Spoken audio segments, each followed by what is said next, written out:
नमस्कार मित्र हो, मी आनंद आपल्या यूट्यूब चॅनलमध्ये आपल्या सर्वांचं मनपूर्वक हार्दिक स्वागत। मित्र हो, तुम्ही अजूनपर्यंत जर माझ्या चॅनलला सबस्क्राईब केलं नसेल तर प्लीज चॅनलला सबस्क्राईब करा, ही आग्रहाची विनंती।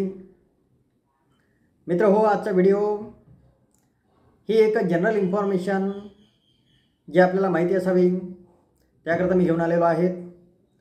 आपणा सर्वांकडे two wheeler, four wheeler available आहे, म्हणजे सगळ्यांकडेच आहे। आजकाल टू व्हीलर, फोर व्हीलर सगळ्यांकडे अवेलेबल आहे। टू व्हीलर तर सगळ्यांकडे अवेलेबल आहेतच, पण फोर व्हीलर सुद्धा आपल्याकडे राहतात।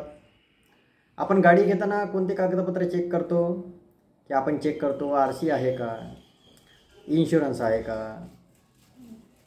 आणि जनरली लोक जी प्री ओन कार आहे, प्री ओन बाईक आहे, म्हणजे आपला नॉर्मल भाषेमध्ये सांगायचं असल्यास सेकंड हँड कार किंवा सेकंड हँड बाईक विकत घेताना आपण आरसी आणि इन्शुरन्स चेक करतो। आरसी हे वाहनाचं एक महत्त्वाचं प्रमाणपत्र आहे, यात काही शंका नाही। आणि प्रत्येक गाडीचा इन्शुरन्स असला पाहिजे, यातही काही शंका नाही। परंतु एक महत्त्वाचा पार्ट आहे जो छोटासा आहे पण महत्त्वाचा आहे, ते बरेचसे लोक विसरून जातात। आणि तो लहानसा पार्ट कोणता आहे याबद्दलच आज आपण माहिती घेणार आहोत। बऱ्याचशा लोकांना माहिती असेल आणि बऱ्याचशा लोकांना माहिती नसेलही, पण ज्यांच्याकडे वाहन आहे त्यांना मॅक्झिमम लोकांना हा शब्द माहीत असेल। तर तो शब्द कोणता मित्र हो, तर PUC। आता PUC म्हणजे काय? PUC सर्टिफिकेट काही लोकांकडे उपलब्ध आहे, काही लोकांकडे नाही।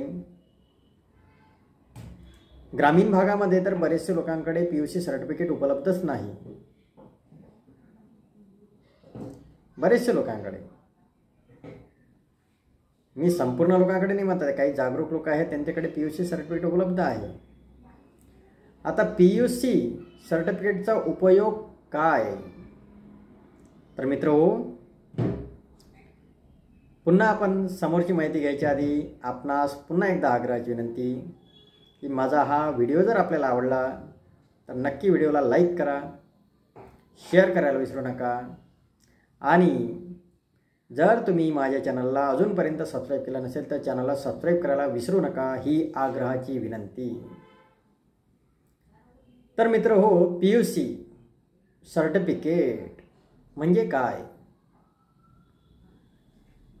तर PUC याच्यामध्येच त्याचा अर्थ आलेला आहे। PUC म्हणजे pollution under control. PUC means pollution under control.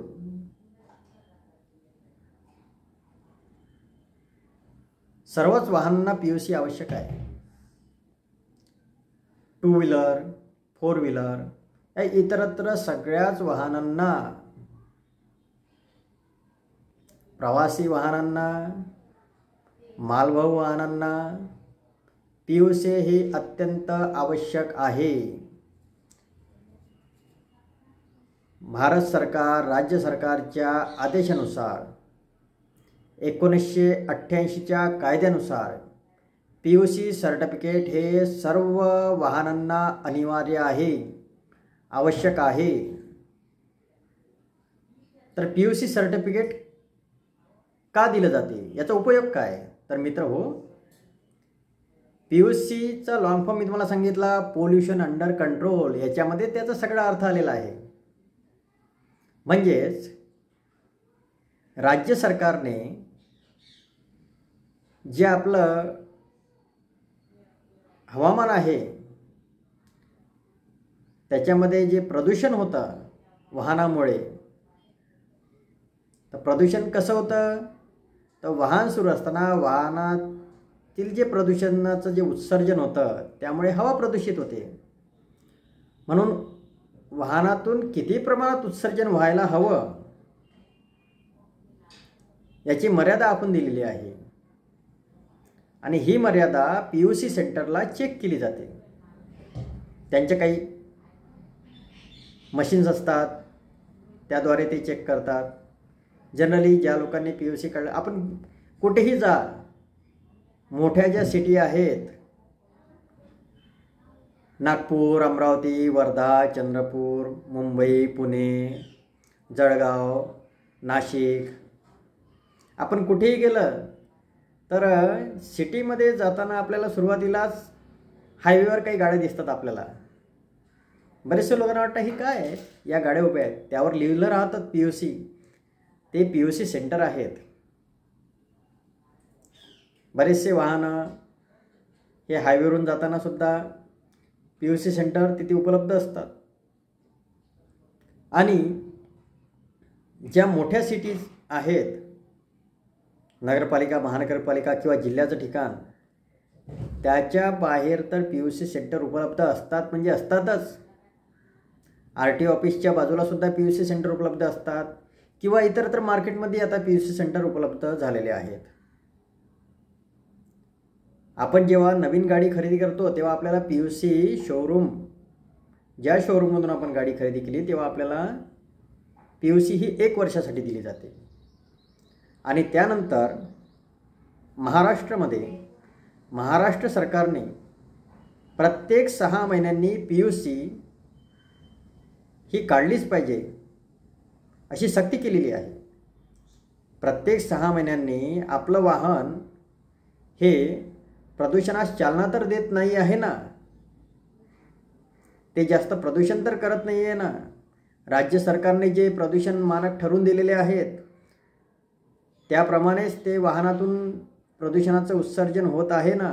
ते उत्सर्जन किती प्रमाणात करत आहे याची चाचपणी म्हणजे PUC, पोल्युशन अंडर कंट्रोल. आणि हे PUC सर्टिफिकेट आपण जेव्हा शोरूम गाडी घेतो तेव्हा 1 वर्षासाठी राहते आणि नंतर प्रत्येक 6 महिन्यांनी ते PUC सर्टिफिकेट आपल्याला काढावं लागते. रिन्युअल नाही म्हणता येईल, कारण आपल्याला PUC सेंटरला जाऊन गाडी चेक करूनच ते PUC सर्टिफिकेट आपल्याला मिळतं. तर PUC सर्टिफिकेट हे 1988च्या कायद्यानुसार वाहनाकरता अत्यंत आवश्यक असलेली गोष्ट आहे. याचे रेट्स 2 व्हीलरसाठी वेगळे आहेत, 4 व्हीलरसाठी वेगळे आहेत. परंतु मित्र हो, तुम्ही जर अजूनपर्यंत आपल्या गाडीची PUC काढली नसेल तर लगेच PUC काढून घ्या, कारण ही दंडात्मक कारवाई जर आपल्याकडे PUC नसेल आणि आपली गाडी ट्रॅफिक पोलीस किंवा RTO यांनी जर तपासली आणि आपल्याकडे PUC सर्टिफिकेट नसेल तर आपल्यावर दंडात्मक कारवाई होऊ शकते. आणि PUC काही खूप मोठी रक्कम देऊन PUC सर्टिफिकेट मिळवावं लागत नाही. एक छोटंसं काम आहे, 5 मिनिटात तुम्हाला PUC सर्टिफिकेट मिळून जातं. आपल्या गाडीचं जे प्रदूषणाचं उत्सर्जन आहे त्याची चाचपणी केली जाते, चाचणी केली जाते. त्यानंतर PUC सर्टिफिकेट आपल्याला मिळतं. ते 6 महिने वैध असतं. आणि त्यासाठी 2 व्हीलर म्हणा, 4 व्हीलर म्हणा, दोन्ही वाहनांसाठी 100 रुपयाच्या आत, 200 रुपयाच्या आत हे PUC सर्टिफिकेटची फी आपल्याला भरावी लागते. म्हणजे PUC सर्टिफिकेट हे आपण करत नाही. अत्यल्प दरात PUC सर्टिफिकेट उपलब्ध होते आपल्याला. म्हणून आपण आपल्या गाडीची चाचणी करून PUC सर्टिफिकेट जरूर आपल्यासोबत ठेवावे ही आग्रहाची विनंती. आणि जनरल मला असं वाटलं की आपण PUC बद्दल काही माहिती बरेचशा लोकांना माहिती नाही, म्हणून मी हा व्हिडिओ आज बनवलेला आहे. व्हिडिओ आवडल्यास मित्र हो नक्की लाईक करा, शेअर करा आणि माझ्या चॅनलला जर तुम्ही सबस्क्राईब केलं नसेल तर प्लीज चॅनलला सबस्क्राईब करा ही आग्रहाची विनंती. तर ही होती PUC बद्दलची माहिती. पुन्हा नवीन विषय घेऊन आपण पुन्हा व्हिडिओ घेऊन येऊया. ठीक आहे. धन्यवाद.